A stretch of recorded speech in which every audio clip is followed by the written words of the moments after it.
사마리아 성 밖에 4명의 나병 환자, 우리 옛날 번역으로 보면 문둥병자들이 기거하고 있었습니다.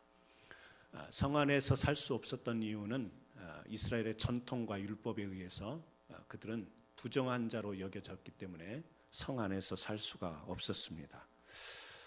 성 안에 살고 있던 가족이나 친지들이 음식을 날라주면 또 그들을 불쌍히 여긴 사람들이 그들에게 음식을 전해주면 그것을 먹고 생존하는 이런 삶을 살았던 사람들인데요. 오늘 이 말씀을 우리가 보게 되면 이 아람 왕 베나닷이 이스라엘의 수도 이 사마리아를 공격합니다. 이 복음로를 차단하니까 그 성 안에 있던 사람들이 이제 먹을 것이 다 떨어집니다. 이제 먹을 것이 없다 보니까 심지어는 사람이 먹지 못하게 여겨졌던 것까지도 이제 먹게 되는 이런 아주 굶주림, 어려운 상황이 초래하게 된 거예요. 그러니까 성 밖에 있던 이 성 안에서 그렇지 않아도 잘 먹고 잘 살아서 이것을 전해줘야 먹고 살 수 있던 4명의 문둥병 환자에게는 정말 위기가 닥친 겁니다. 그냥 앉아서 죽을 수밖에 없는 그런 상황이 됐던 거예요. 4명이 같이 이야기를 하다가 이대로 있다가는 우리 꼼짝없이 그냥 앉아서 죽게 생겼으니까 우리가 아람 진영, 이 사마리아 성을 공격해왔던 이 아람 진영으로 우리가 가서 뭐 앉아서 죽으나 거기 가서 붙잡혀 죽으나 뭐 죽기는 마찬가지일 텐데 혹시 아냐 그곳에 가면 우리를 살려줄 줄 모르니까 우리가 일어나서 그곳으로 가자 해서 이 4명이 이제 의논을 한 뒤에 아람 진영으로 간 거예요. 여러분 읽은 것처럼 가봤더니 그 아람 진영에 군인들이 포진하고 있어야 될 텐데 거기에 한 명이 없는 겁니다. 사람이 없는 거예요. 그리고 사람은 없고 그곳에 이제 군인들이 사용했던 군수물자는요 그대로 놔두고 사람만 없어진 거예요. 성경에 우리가 봐서 알듯이 하나님께서 이미 이 아람 진영을 초월적인 방법을 통해서 그들을 내보내신 겁니다. 어떤 방법이었죠? 이 사람들이 헛것을 들은 거예요. 이스라엘이 그 당대에 가장 강력했던 군인 애굽 또 햇사람들과 함께 연합군을 이루어서 자기네들을 공격해 온다 생각하고 그냥 혼비백산에서 있던 것 모든 것 다 놔두고 도망쳐 버린 겁니다. 하나님이 그렇게 하셨어요. 근데 그때 마침 이 4명의 문병 환자가 그곳을 갔던 겁니다. 먹을 게 쌓여 있죠. 뭐 여러 가지 경험하지 못했던 많은 물자들이 있습니다. 그래서요 이곳저곳 다니면서 정신없이 먹습니다. 얼마나 배고팠을까요? 먹었죠. 그리고 또 가지고 있는 귀한 것들을 챙깁니다. 그러다가 문득 그런 생각이 들었어요. 야, 우리가 이래서는 안 되겠다. 지금 풍요롭게 먹을 수 있고 아무도 없는 곳에서 4명 마음껏 만끽할 수 있는 그 현장에서 문득 그런 생각이 든 거예요. 이건 아닌 것 같다. 우리가 여기 이러고 있으면 안 되겠다. 왜요? 그 사마리아 성내의 상황을 이미 익히 들어서 잘 알고 있잖아요. 굶어 죽는 사람도 있었고 정말 어렵게 처해 있는 이 상황 속에서 그런데 아람 진영에 와봤더니 군인들은 없고 물자는 풍요로하고 그래서 이들이요 빨리 가서 사마리아 성 가서 왕에게 알리자 해서 그 소식을 전하는 내용이 오늘 본문의 내용인 것입니다. 지난주에도 말씀을 우리가 스불론에 대해서 나눴지만 올해 우리 교회가 강하고 담대하게 나아가자 이런 표현을 가지고 우리가 신앙의 전진을 하고 있습니다. 스불론이라고 하는 사람과 그 후손들 그 지파 평범했던 지파였지만 그들에게서 하나님은 특별히 사용하시는 그 은혜와 또 하나님께서 기회를 준 것을 우리가 지난 시간에 살폈습니다. 오늘 또 보면 사람들에게 버려진 존재예요. 나병 환자. 그래서 성 안에서 같이 살 수도 없습니다. 같이 옆에 있다가는 부정하다고 여김을 받기 때문에 사람들이 꺼리고 옆에 가지를 않았던 버림받은 사람들인데 이 사람들을 통해서 사마리아 성 내에 그동안 너무 고통스럽고 힘들었고 굶주렸던 상황 속에서 이 기쁜 소식을 전하게 된 그 역할을 한 사람들이 바로 버려진 문둥병자 4명이었다라고 하는 사실. 여기서도 우리는 성경에서 많은 곳에서 그걸 보여주고 있지만 이 세상에 정말 버려진 존재와 같고 약한 존재인 것 같고 보잘것없는 존재인 것 같고 평범한 사람들인 것 같지만 하나님은 그런 사람들을 통해서 얼마든지 기쁜 소식, 복음의 소식, 생명의 소식을 전할 수 있다는 것을 우리들에게 깨닫게 해주는 줄 믿습니다. 그래서요, 우리가 강하고 담대한 마음과 믿음으로 나갈 때 하나님께서 나를 통해서도 하실 일이 있구나, 나 같은 존재를 통해서도 하나님은 특별한 일을 하시겠구나, 이것을 우리가 늘 말씀을 보면서 붙잡아야 될 줄로 믿습니다.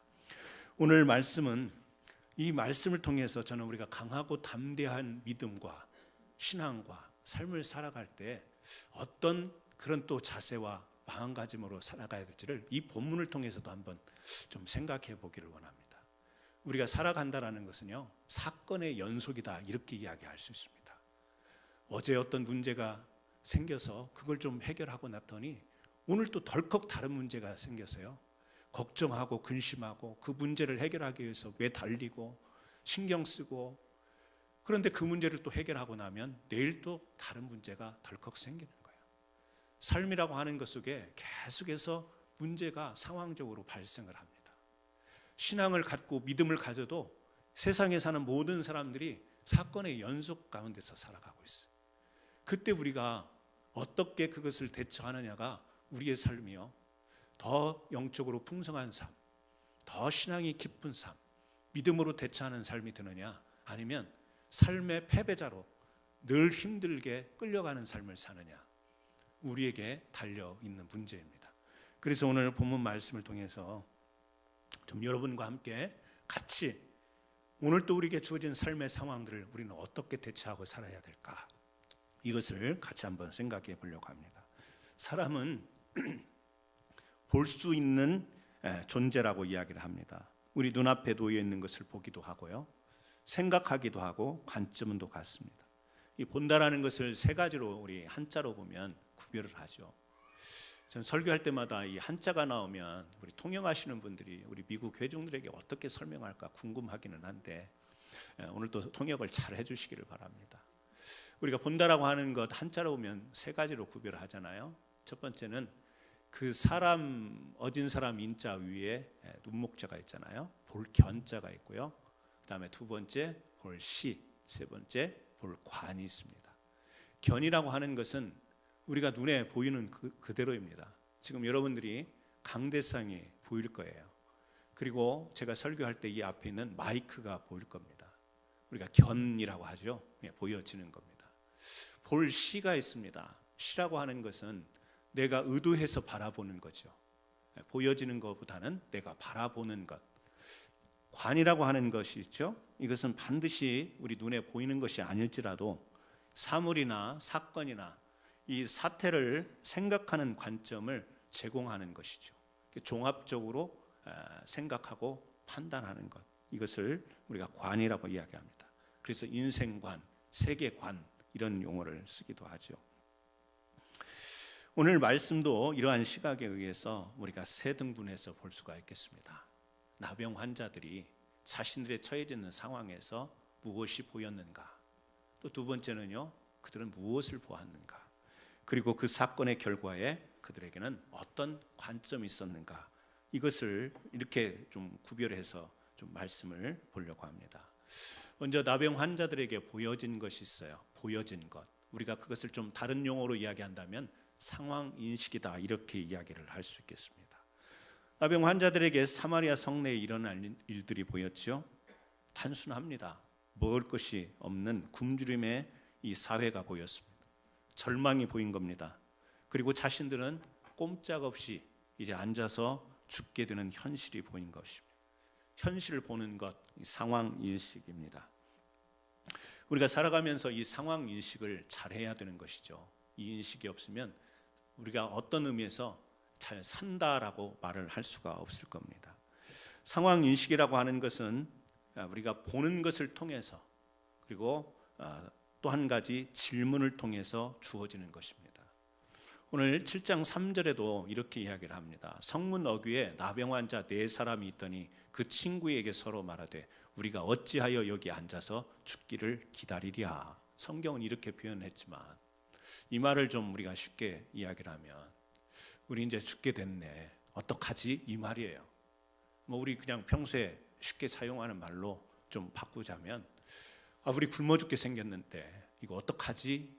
뒤에 물음표가 있는 겁니다. 이 상황을, 분명히 이 상황은 먹을 것이 없고 성 안에 굶어 죽고 우리에게도 먹을 것이 전달이 되지 않는데, 그렇다면 우리는 어떡하지? 어떻게 살지? 라고 하는 이 질문, 보여지는 현실과 더불어서 이 질문을 통하여서 자신의 상황들을 자기네들이 스스로 인식하는 것입니다.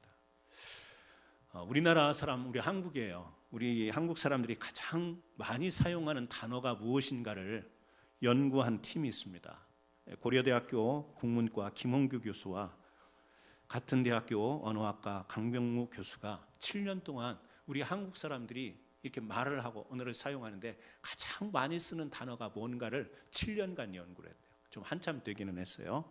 1900년대에 뭐 소설, 잡지, 뭐 신문 이런 것을 통해서 한 127가지를 컴퓨터에다 입력을 해서 우리 사람들이 가장 많이 쓰는 그 단어가 무엇인가 조사를 했답니다. 그랬더니 일반 명사로는요, 사람이라는 단어를 가장 많이 사용합니다. 우리도 그렇잖아요. 야, 이 사람아, 저 사람아, 그 인간, 뭐 인간도 사람이고 사람도 인간이니까 사람이라는 말을 제일 많이 썼답니다. 그리고 고유 명사는요, 한국이라는 말, 한국에 사니까 한국이라는 말을 많이 썼겠죠. 동사는 하다, 형용사는 없다. 우리 뭐 있어? 그럼 없어 막 말 잘하잖아요. 없다. 이 네 가지 말을 가장 많이 사용을 하겠는데, 재미있는 것은 제일 많이 사용하는 상위 단어 1000개의 단어만 알면, 우리 한국 단어 중에 1000개의 단어만 알면 누구든지 한국어의 75%를 이해할 수 있다고 그렇게 보고를 합니다. 우리 한국의 표준 국어 대사전이 있는데요, 국립국어원에서 펴낸 그 사전에 보면 대략 약 우리 한국 단어가 30만 개랍니다. 30만 개인데 그 중에서 1000개의 단어만 알고 있으면 언어 소통의 75%는 이해하고 생활하는 데 전혀 지장이 없다고 해요. 미국도 보니까 지프의 법칙이라고 해서 유사한 것이 있더라고요. 근데 그것은 좀 수학 연산적인 복잡한 설명이 들어가서 저도 좀 이해하기는 어려웠는데, 영어도 그렇지 않습니까? 영어도요, 보면 이 단어보다는 연결해주는 뭐 전치사, 뭐 관사 이런 것이 제일 많이 사용이 된대요. 그러니까 우리 한국말로 하면 30만 개의 단어가 있는데 1000개만 활용하면 먹고 사는데 지장이 없는 거예요. 그냥 사람들하고 대화하는데 지장이 없는 거예요. 복잡한 말이 아니어도 의미 전달이 된다는 이야기입니다. 저는 전라도에서 태어난 사람이에요. 그런데 경상도 언어를 너무 좋아해요. 왜냐하면 너무 간결하고 명료하니까. 여러분 잘 아시잖아요. 그 사람이 그 사람이냐? 그거 어떻게 이야기하죠? 가가. 네. 가짜 4개면요, 그 사람이 그 사람이냐 이게 통하는, 이게 경상도 언어예요. 아나, 안다, 묵었나, 묵었다. 네. 얼마나 심플한지 몰라요. 명확하잖아요. 정확하잖아요. 그 경상도 말이요, 굉장히 이게 매력 있는 말이 아닌가 그렇게 생각해요. 그런데 충청도에서 제가 6년 반 살았거든요. 천안에서. 충청도도 말은 느리지만 거기도 말이 명료한 게 많아요.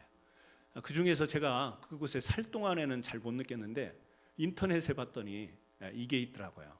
뭐냐면 충청도의 그 매력 마약적인 단어가 하나가 있대요. 그게 뭔지 아세요?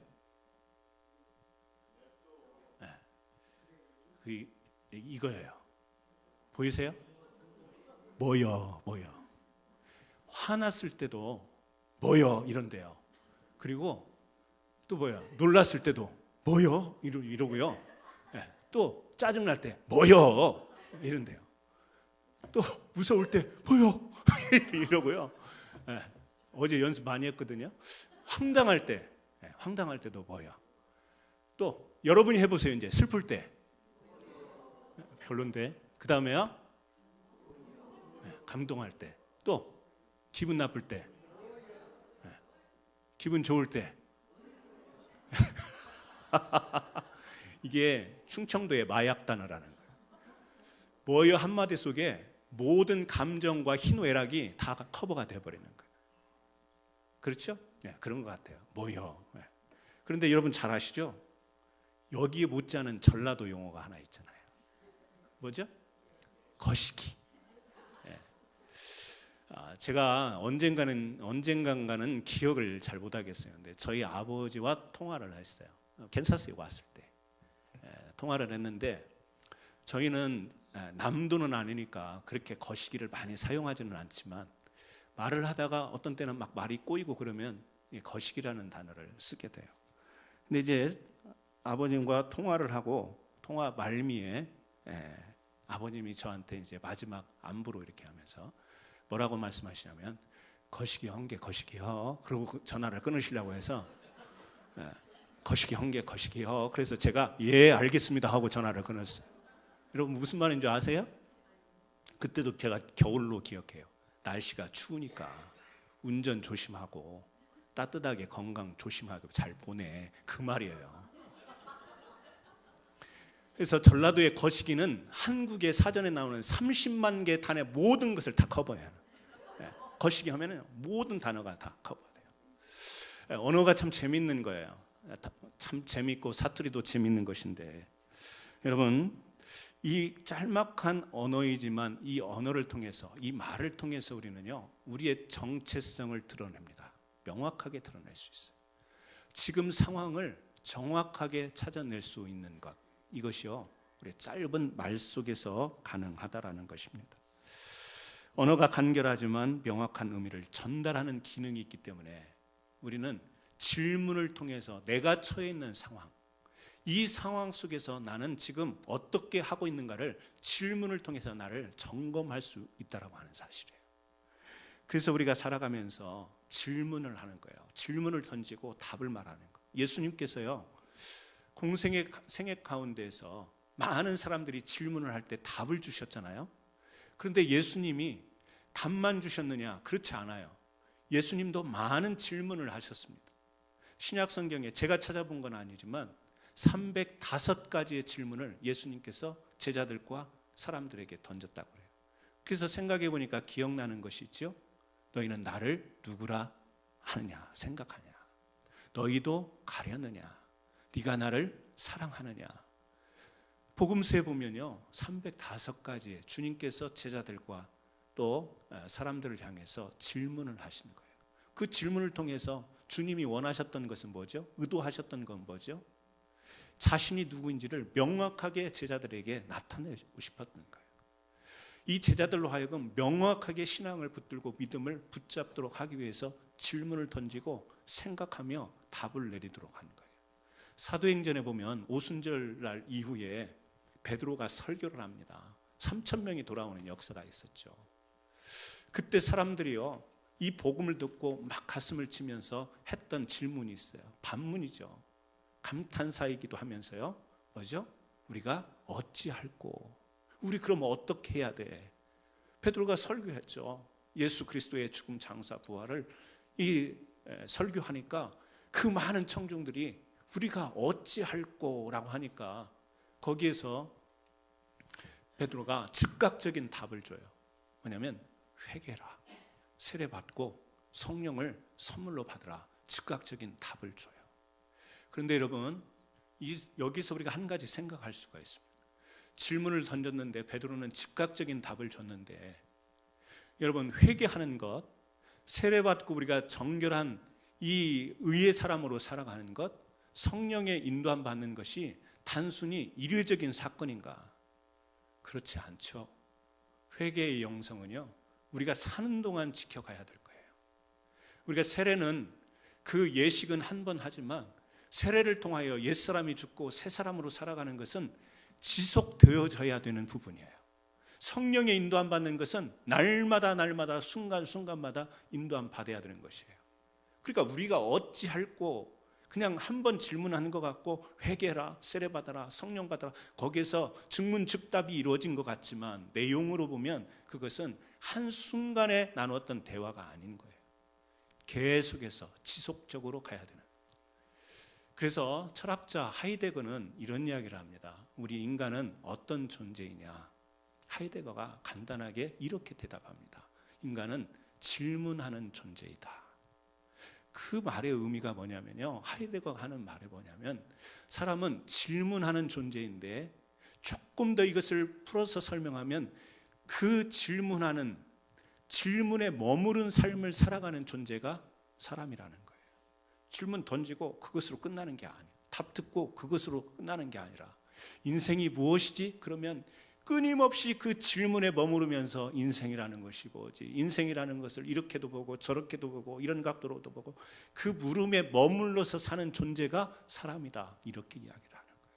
가만히 보면 그런 것 같습니다. 상황이기 때문에 어떤 순간인 것 같아서 우리가 이 순간 내가 어떻게 해야 돼? 어떻게 살아야 돼? 지금 이거 어떡하지? 난리 났네. 뭐 이렇게 당황하고 순간 넘어가는 그런 질문이 아니라, 이 문제 앞에, 이 상황 앞에 나는 어떻게 해야지? 이거는요, 물음을 가지고 계속해서 그 문제 상황을 우리가 겪으면서 가야 되는 부분이에요. 풀어가야 돼요. 해결해 가야 돼요. 그래서 우리 모든 삶의 사건의 시작은 바로 여기서부터, 상황 인식부터 시작이 되는 거예요. 어떤 사건이 일어나면 이게 무슨 상황이냐? 하지만 거기에 우리가 질문을 가지고 이제 시작을 해야 되는 것입니다. 사랑하는 성도 여러분, 저는 여러분들이 질문이 있는 삶을 살아가기를 바랍니다. 어떤 상황이 벌어졌는데도 이게 뭐지? 이런 의식이 없어요. 그건 어떻게 보면 사람이기를, 사람의 존재이기를 포기한 거나 마찬가지입니다. 이 상황이 무엇이지? 왜 이런 일이 일어났지? 그럼 나는 어떻게 해야지? 이 상황을 어떻게 감당하지? 늘 끊임없는 우리들의 질문. 물론 우리가 믿음과 신앙이 배제된 질문은 아니에요. 우리는 신앙과 믿음을 토대로 한 질문을 던지는 것이죠. 하나님, 어떤 때는 그 질문이 기도가 되기도 하는 것입니다. 하나님, 이 상황 어떡하지요? 하나님께 여쭙죠. 나 자신에게도 묻지만 하나님께도 묻는 거예요.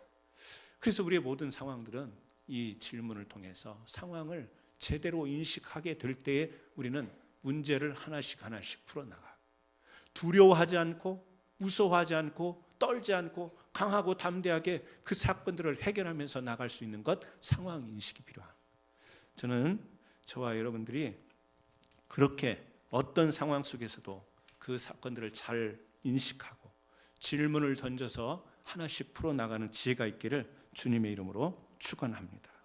두 번째는요, 나병 환자들이 바라본 것이 있어요. 오늘 우리가 여기 앉아서 죽게 되었는데 이거 어떡하냐라고 한 뒤에 그들이 바라봤던 것은 뭐냐면 아람 진영을 바라본 거예요. 비록 거기에도 죽음이 있을 수 있으나 뭐죠? 희망을 본 거예요. 혹시라도 신랄 같은 희망을 가지고 거기 가서, 여기서는 영락없이 굶어 죽지만 거기 가면 혹시 살 길이 있지 않을까. 그래서 그들은 희망을 선택하는 것입니다. 바라본 것이죠. 여러분, 우리가 선택이라고 하는 것, 이 사람들이 믿음이 있어서 지금 아람 진영을 선택해 가는 것 같지는 않습니다. 그런 배경은 성경에 나오지 않습니다. 믿음, 신앙 때문에 그들이 그냥 담대함으로 하나님 믿습니다 하고 나간 그런 장면이 아니에요. 그냥 살 길을 찾아서, 희망을 찾아서 선택하고 나가는 겁니다. 저는 이걸 보면서 우리가 신앙적인 어떤 그런 입장으로서만이 아니라 우리 모든 사람들의 선택하고 뭔가 결정할 때 그 과정을 보면 그 선택하는 데 필요한 기능이 있는데, 그게 뭐냐면 지성과 이성이라는 거예요. 지성과 이성. 지성이라고 하는 건 뭐 우리 설명하지 않더라도 아는 겁니다. 그 자체예요. 이성이라고 하는 것은 아는 것을 통해서 우리가 추론하고 추리할 수 있는 능력인 것이죠. 그러니까 먹지 않으면 배고프다. 우리가 알잖아요. 먹지 않으면 배고프죠. 계속 먹지 않으면 죽는다. 알아요. 이렇게 생각하는 것이 지성이고, 이러한 능력을 바탕으로 해서 살려면 먹어야 하고, 먹기 위해서는 먹을 수 있는 곳으로 가야 된다. 이것이 뭐냐면 이성인 것이죠.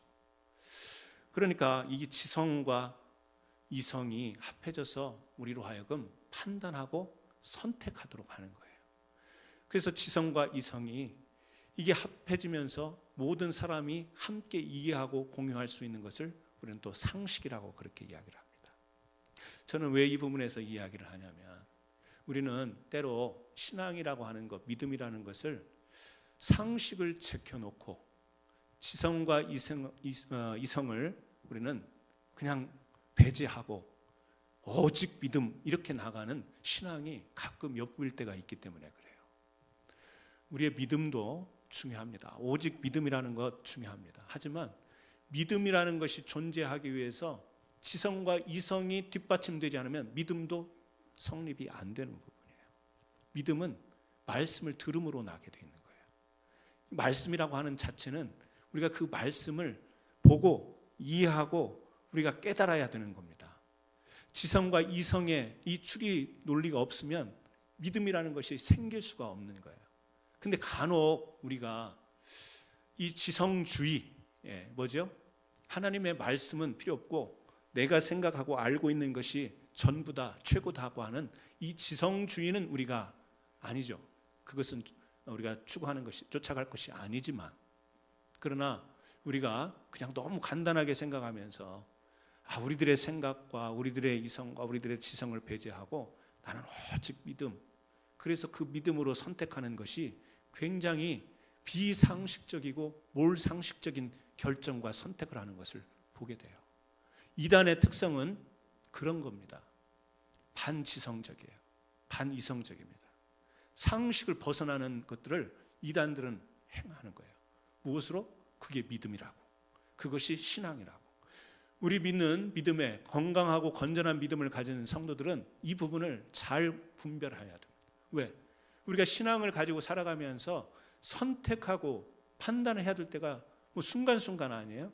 그때 우리는 어떤 선택을 하고 어떤 판단을 해야 되느냐. 감기가 들었어요. 제가 감기가 나갔다가 다시 들어왔다가 나갔다가 뭐가 그렇게 저가 아쉬운지 어제도 잠을 못 잤어요. 그냥 몇 시간을 잠을 못 잤는데 감기가 들었는데요. 여러분, 감기가 들렸을 때 대처하는 선택은 뭐예요? 약을 먹어야 될 거 아니에요.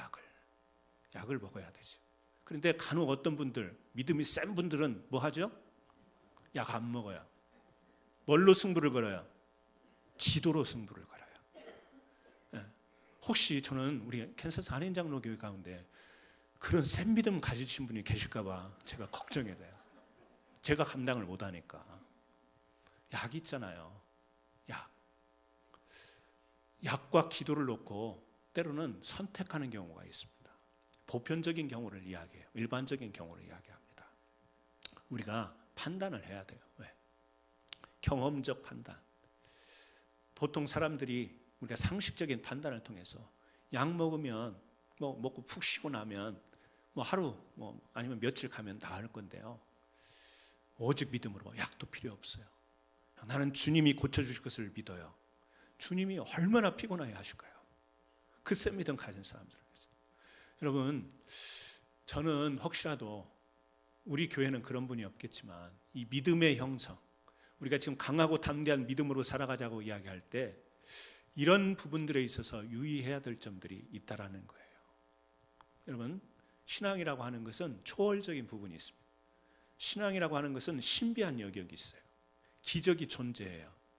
근데 그 영역은 누가 다스리냐면 하나님이 다스리시는 거예요. 우리는 하나님이 이성과 지성으로 살아갈 수 있도록 우리에게 그걸 주셨어요. 그런데 우리의 신앙이 이성과 지성을 배제하고 계속해서 기적과 초월적인 것을 사모하면서 그걸 붙들고 나간다는 것은 한마디로 하나님의 영역을 내가 가지겠다라는 거예요. 뭐죠? 교만인 거예요. 하나님은 우리가 머리도 쓰고 계산도 하고 경험했던 것도 다 활용을 해서 또 우리가 기도하는 가운데 기도의 도구를 주시고 또 성령께서 우리로 하여금 조명해 주셔서 바로 보고 깨닫고 판단할 수 있도록 하나님께서 그런 것을 주시잖아요. 어떻게? 지성과 이성을 통해서 성령이 판단하도록, 선택하도록. 그러니까 우리가 그렇게 따라가면 되는 거예요. 우리가 그렇게 가면 되는 거예요. 그래서 어떤 때는 기도하는데 하나님이 정말 성령을 통해서 깨닫게 해주시는 거예요. 너 진짜 이런 때는 약 안 먹어도 돼. 너 기도로 이겨낼 수 있어. 이렇게 하나님이 강력하게 성령을 통해서 주실 때는요, 우리가 그 말씀이 하나님이 정말 나에게 주시는 말씀이라는 것을 내 온 사고와 능력 체계를 통해서 받아들이면 그때는 우리가 그렇게 해도 되는 거예요. 초월적인 어떤 부르심 가운데 나가면 되는 거예요. 왜? 하나님이 역사하실 거니까. 그렇지 않다면 일반적인 경우에는 여러분 기적과 초월적인 신비 이것을 여러분의 믿음으로 붙드는 것은 아니라는 사실이에요. 오늘 또 여기 보게 되면 아람 진영에 갔습니다. 선택해서 갔어요. 갔더니 무슨 일이 벌어졌어요? 하나님이 아람 군대 자체에 이 사실이 아닌 소리를 듣게 해서 주랭랑 치도록 만드셨어요. 기적이 일어나는 거예요. 신비한 거예요. 나병 환자들이 가니까 일어난 일이 아니고 하나님의 영역, 신비한 영역, 기적의 영역은 하나님이 하신 거예요. 이 자기네들은 우리가 어떡하지? 여기 앉아있으면 죽겠다. 그러면 우리가 선택하자. 아람 진영으로 가자. 라고 자기네들의 지성과 이성의 판단을 가지고 갔을 때 하나님의 초월적인 그 역사가 맞물리는 게 된 거예요. 연결이 됐을 때 뭘 경험해요? 기적을 경험하는 거예요. 그래서 돌아와서 사마리아 성에 그 기쁜 소식을 전하게 되는 것입니다. 우리 성도님들이 우리가 지성이라고 하는 것, 이성이라고 하는 것, 지식이라고 하는 것, 우리 상식이라고 하는 것, 제가 좀 당부드리고 싶은 것은요, 건전한 신앙이 필요해요. 건전한 신앙을 조금 저는 이 용어로 쓰고 싶은데 상식이 있는 신앙, 상식적인 신앙. 아니 좀 그동안에 내가 알고 있던 것 같은 목사님 다르게 이야기하시네. 믿음이라는 것은 오직 우리가 믿음을 붙들고 하나님의 세계가 있는 것인데 상식은 일반적인 것인데 좀 혼란스러울 수도 있겠지만 저는 여러분들이 이 말을 다 알아들으셨다고 저는 알아들으실 거라고 생각이 되어집니다. 상식이라고 하는 것은요, 이 세상의 모든 사람들이 공유하고 같이 이해할 수 있는 거예요. 우리가 세상에 강하고 담대하게 믿음으로 강하고 담대하게 나가는 이유는 뭐예요? 세상에 빛이 되는 삶을 사는 거예요. 교회가 강하고 담대하게 세워져야 되는 것은 우리 감쌌고 우리 안에서 강하자 이게 아닙니다. 세상에 선한 영향력을 끼치자라는 거예요. 세상을 향해 있는 게 교회고 세상을 향해 있는 게 여러분들인데 여러분들이 일반 신앙을 갖지 못했지만 하나님이 모든 사람들에게 주신 그 의식, 그것이 통할 수 있도록 주신 건데 그것이 일방적이거나 아니면 무시되거나 이래서 세상 사람들이 알지 못하는 비상식적인 것으로 세상을 다가갈 때 여러분들은 세상에 영향력을 끼칠 수가 없다라는 거예요. 믿음의 방식은 있어요. 믿음의 방식은 있어요. 믿음의 방법도 있고 믿음의 방향도 있습니다. 믿음, 소망, 사랑 우리가 이야기하잖아요. 믿음이라는 것은 믿음의 내용이에요. 소망이라는 것은 미래를 향했기 때문에 믿음의 방향입니다. 사랑이라고 하는 것은 우리가 살아가는 믿음의 방식이에요.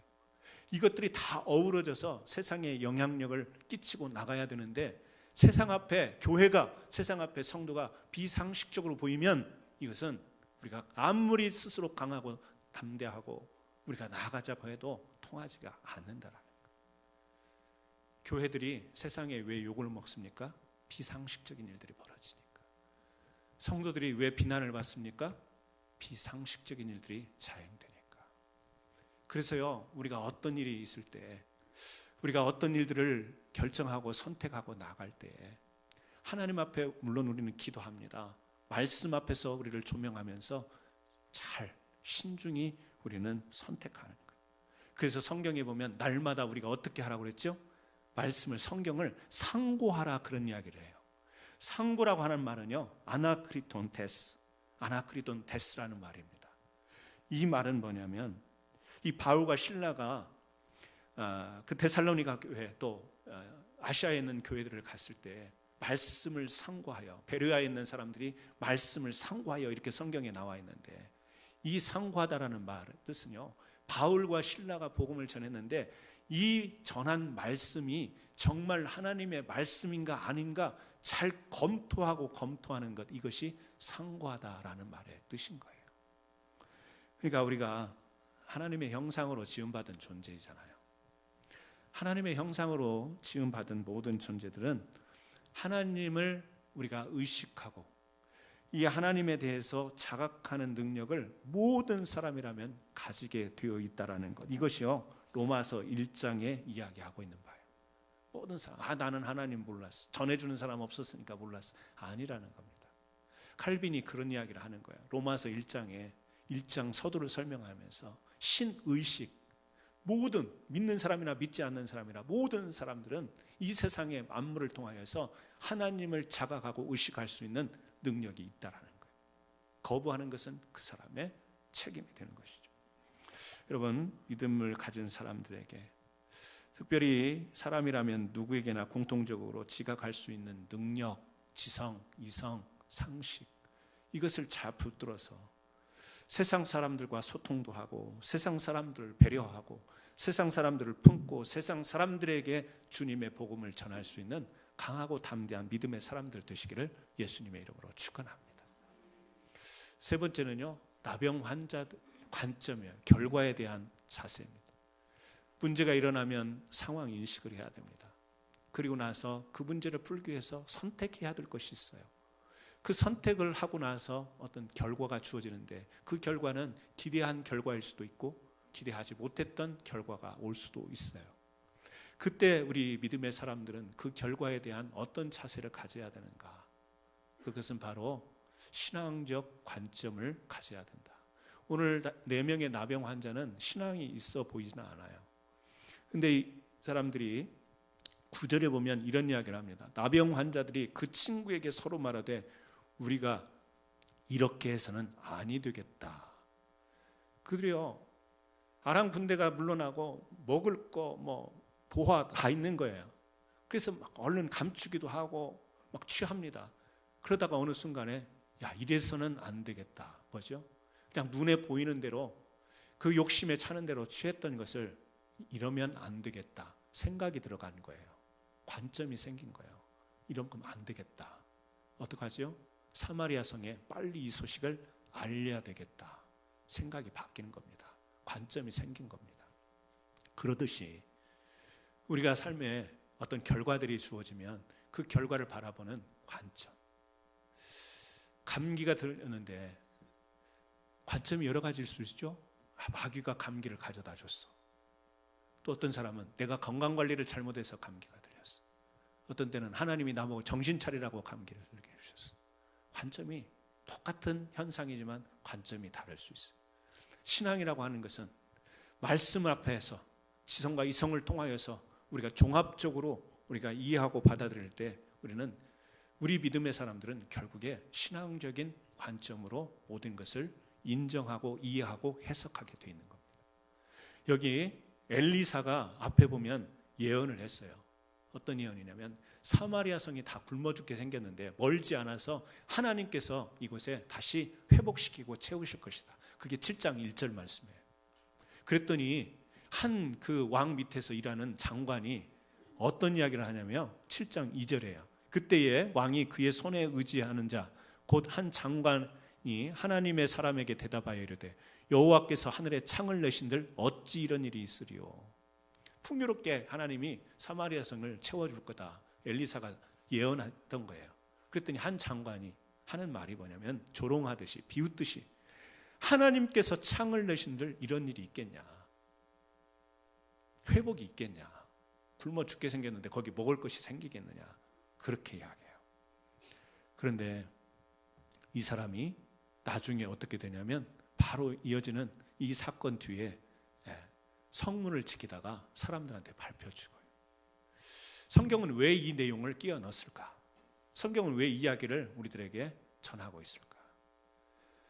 선지자, 말씀을 전하는 선지자가 하나님의 말씀을 선포했으면 그 말씀을 듣고 지금 눈에 보이지는 않으나 영적인 관점으로 그것을 이해하고 해석하고 적용하고 인정할 줄 알아야 되는데 그러지 못하니까 그가 생각하는 것처럼 무슨 그런 일이, 무슨 그런 축복이, 영적인 관점을 갖지 못하니까 자기에게는 그 사마리아 성의 축제와 같은 놀라운 축복과 같은 일이 생겼을 때 죽게 되는 거예요. 그렇죠? 우리의 관점이 중요합니다. 신앙적인 영적인 관점을 가지고 살아갈 때 때로는 어떤 결과가 내가 기대했던 그 결과처럼 일어나지 않았다 할지라도 하나님의 뜻으로, 하나님의 섭리로, 하나님의 주권으로 인정하고 이해하고 해석하게 될 때 우리는 어떤 상황이든지 다시 거기에서 재도전하고 일어나고 또 우리는 새롭게 나갈 수가 있는 거예요. 신앙적 관점이 없으면 그동안에 기도하며 그동안에 하나님께 부르짖으며 그동안에 하나님 순종하며 의지했던 것이 무엇이 되겠어요? 실컷 믿음의 행위로 믿음으로 살아왔으면서 어떤 안 좋은 일이 일어나니까 그 결론에 있어서 이게 무슨 일이야? 이게 무슨 일이지? 왜 이런 일이 일어났지? 왜 나는 재수가 없지? 내 운명이 왜 이렇지? 이거는요, 주어진 사건을 시작은 했으나 선택은 했으나 과정에서 마무리를 못하는 것. 영적인 관점이 있어야 되는 것입니다. 말씀을 마치도록 하겠습니다. 우리가 강하고 담대하게 나가려면 어떤 상황들 시작할 때 상황 인식을 잘해야 됩니다. 질문을 통해서. 두 번째는 우리 과정 속에서 선택을 잘해야 됩니다. 지성과 이성과 상식을 통해서. 그리고 우리가 결과에 대해서 결과를 잘 받아들여야 될 텐데 신앙적 관점으로 받아들일 때 우리는 세상에서 강하고 담대한 믿음의 사람, 교회는 강하고 담대한 교회로 세움을 받게 될 줄 믿습니다. 그러한 은혜가 있기를 바랍니다. 기도합니다. 하나님 아버지 감사합니다.